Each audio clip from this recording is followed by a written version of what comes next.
My name is Catherine Nguyen. I am the writer, director, producer of Colors of the SKYS.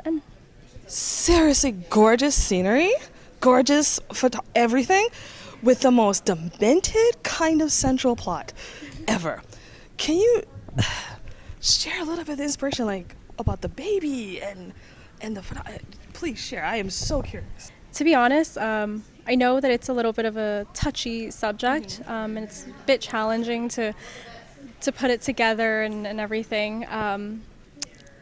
I really got the inspiration for this film because of a very specific story that I heard about.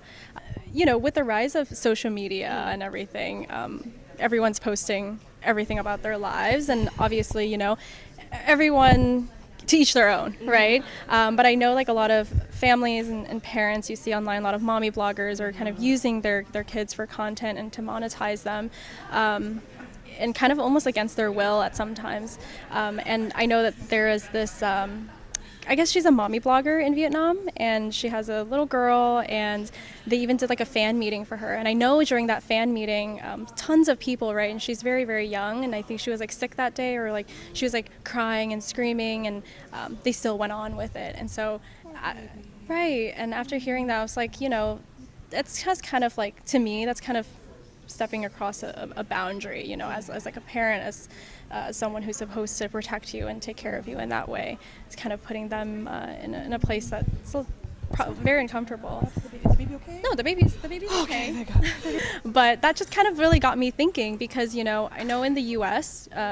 When it comes to like child actor labor laws, there obviously are like laws that protect kids, which is great. We don't really have that I'll only speak for Vietnam. Like there isn't really a lot of boundaries around that, which is unfortunate, because there are child actors, right, whether it's for commercial, photography, or film, and so I really wanted to create this piece to create that kind of conversation. Yeah, it's not super like uncommon for people to abandon their children. A lot of these stories, people abandon the children at like temples. Yeah, like in front of the temples, in front of churches. That part of the story is actually kind of one of the seeds of where I decided to make this film. It's actually, that part of it is inspired by a true story of a kid that I know that got abandoned by his mom right at birth. So she gave birth and she dropped him off in the forest. And he got really hurt by animals. I know. And I believe a monk found him and brought him to the hospital and everything. So he recovered, but he did like lose his leg. And yeah, so it was like a very big deal. It was a very big story in Vietnam at the time as well. And he ended up getting adopted by a journalist who was covering the story. So that's kind of actually that's kind of where I got this idea from.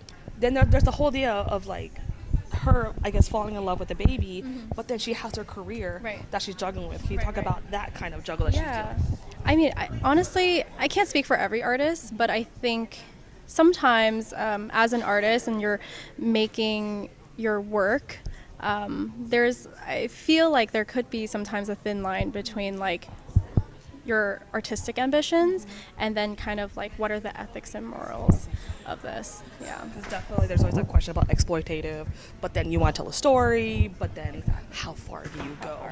Exactly. And then what I think is also kind of interesting, like she's literally just focusing on this baby and making the project, but she's literally surrounded by all this natural beauty in Vietnam. I mean, can you talk about the cinematography? It was so stunning. Thank you. Yes, I got to work with a dear friend of mine who also graduated from NYU with me. His name is Matt Leong. So talented, as you know, and as you saw. What can I talk about the cinematography? I mean, Painting, it seems so real. For sure. Like, I think a lot of it we have to credit to the actual scenery of it. We didn't really do a lot of production design or much to the scenery. I mean, what you see is what we saw as well. And so does that mean mosquitoes then? Yes. Oh my gosh. I was like, mosquitoes were attacking my face everywhere on my body. I was like, I had to wear a cap. I was like, I'm actually curious, like, how the camera people do with the mosquitoes coming out. No, it's crazy. Especially, you know, when you have like these big lights and at night you can see the mosquitoes. Like, oh my gosh. I always get bit too, so I was like, I can just feel it. Yeah. I can just feel all of it. Oh, so that like that line of where like Theodora is like, oh my gosh, there's too many mosquitoes here. Like that's so real. That's me. I could hear myself in that. But yeah, Matt and I think we understand each other really well. I think he really understands my vision as a director as well, and being able to translate that onto screen. We did a lot of prep work, to be honest. You know, we did a lot of like mood boards and watched, you know, reference films and all the sorts. And so I think we felt really prepared coming into it. We took a lot of inspiration from Past Lives as well as Decision to Leave by Park Chan-wook. Yeah. And the thing I'm curious about, it doesn't, I've never been to Vietnam, so, but it doesn't look like there's like a walkway, Yeah. there's a house itself, but it does seem like there's a very like stable places to film. So can you talk about the difficulty of filming over there? For sure. You're right. That bridge was I feel like I triggered that. something. No, I know. I'm like Your thinking eyes about went, it. I'm like, that bridge was quite scary. A translation of it is like monkey bridge. That's what we call it. Monkey bridge, yeah. And it's just made out of like bamboo. You know, like small pieces of bamboo connected together.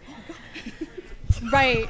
Yes, exactly, right? And you're carrying like heavy equipment over the bridge and everything. So it feels yeah, it feels like such a huge liability, right? But like we had an amazing crew, and you know, I think they're kind of used to like some of these locations, so everyone's just like bringing the stuff over, and I'm like freaking out. I'm like, I'll just take my body over the bridge. Like I'm not gonna hold anything. But yeah, and then it was so cool. Like a lot of the boat scenes that you see, they created this like, I don't know what it's called. It's like they basically built this like really tall like scaffolding. The scaffolding is like they put it underwater. Oh. Yeah, so they measured like, you know, how deep the water was. They built the scaffolding. This is fascinating. Yeah. What the heck? They built a whole scaffolding, and then they put it into the water. The DP and the camera is like on top of the water, right? His feet are wet, so but they're like oh, that's so cool. yeah. So they're sitting on top of the water like that, and so that's how we did the boat scene. Oh my god, that's so awesome. Yeah. Because I know there's like, it seems like there's drone shots. Yeah, and then there's There's drone shots. Yeah. And then like I know like one of the things about filming with like children, especially Yeah. babies, is quite difficult. So do you want to share any like experiences with filming with the poor baby?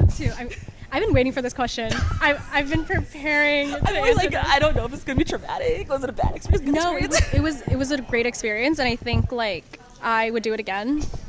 I know. I don't know many people who would say that, honestly. But I mean, I yes, but I think like when I was in pre-production for this film, a lot of like my mentors and other filmmakers, they were like, "Oh my gosh, you're crazy! Like you're doing water, right? You're doing baby, and then you see there's like a dog. That was like unplanned. Oh, that dog. That was unplanned. That was unplanned because the actress who plays Kim, she brought her dog on set, and then the dog was just so well behaved. So I was like, hey, you can just like leave it in. Yeah. So we have all sorts of things, right, that our people kind of try to avoid a lot of the times. I know. I was like, just do everything.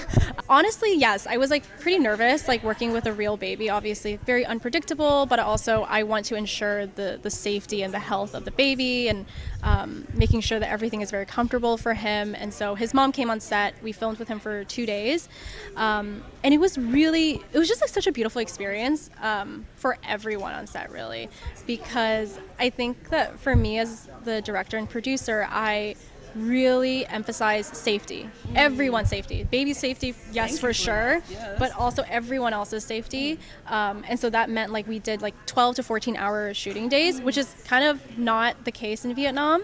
Unfortunately, like people will go 24 hours or more. Oh my god. Yeah. Yes, so that has resulted in a lot of deaths and illness and right. No, for sure. So I'm like, we're only going to do X amount of hours a day, and I think like for me, like I'm not gonna last in 24 hours. Yeah, exactly. So whenever we would end the shoots at like 12, 14 hours or something, everyone's like, "Are you sure? Like, do you want to shoot some more? Like, we have so much energy." I know, and I'm like, "No, please go rest. I'll see you. I'll see you in the morning." And everyone, again, comes to set energized and feels good. They must have like, we'll do anything for you. But for the baby part, like, obviously like treating adults like that, but also a baby, it's like 10x, right? Like you have to be even more careful. And so we had like a bedroom for the baby. We really like was so flexible about the scenes with the baby. So we worked around his like meal times, his nap times, really listened to like what he wanted and needed. And so all of the scenes that you see, they're unsimulated. So when he's crying, it's literally because those are one of the first few scenes that we filmed with him, and we like didn't really know and like understand each other at that point.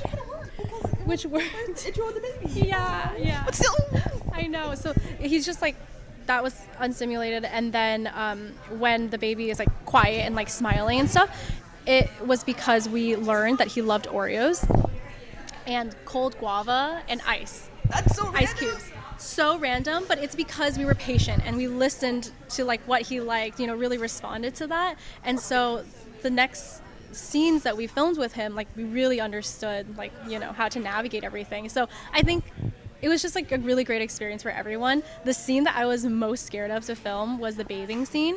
It was like, so cute. So cute. He loves water. He looked like he did. He loved it, right? So it like worked out so well. He did not cry at all. And it's so funny, whenever we filmed with the baby, everyone went silent. Like it was just no one moved, no one said anything, and we were just like filming and be like, okay. And that bathtub is adorable. Right? It was everything. Yeah. This was like such a great, like, I want to go to Vietnam now. Like, this is so gorgeous. This is a tourism. Just like so much hidden symbolism in it. Like you saw like the tub, it's a boat, right? And we find the baby after that boat scene near the water. It's a kind of direct reference to some biblical imagery as well. The bathing scene is very much like a baptismal, because I really wanted to lean into like these themes of birth, rebirth, renewal, cleansing. The title of the film, is that like a reference to anything? Colors of the Sky's End is a very fancy way of saying sunset. I wanted to create something very poetic because I was really inspired by Ocean Vuong's On Earth We're Briefly Gorgeous. Yeah, I think you'll really, really love it. Yes. But I love that title. It's so poetic, like you said, right? So I was like, okay, I want to do something very poetic. And so I was just kind of going through that book at the time, and I don't know, it's like some of these words popped out to me, and so kind of created Colors of the Sky's End, but on a more like symbolic level, right? Sunset time is my favorite time of the day, and I think it's the most beautiful time of day, and it's this sort of like closure, but also a promise of a new dawn and new beginnings, and I think that is really what we see the protagonist go through, as well as the child getting a second chance at life. And I think, no matter what, like we're all human and we might make mistakes, or we might, make some decisions that kind of snowball into something else, and that's okay. Like we get these second chances, second, third, fourth chances, right? What beautiful way to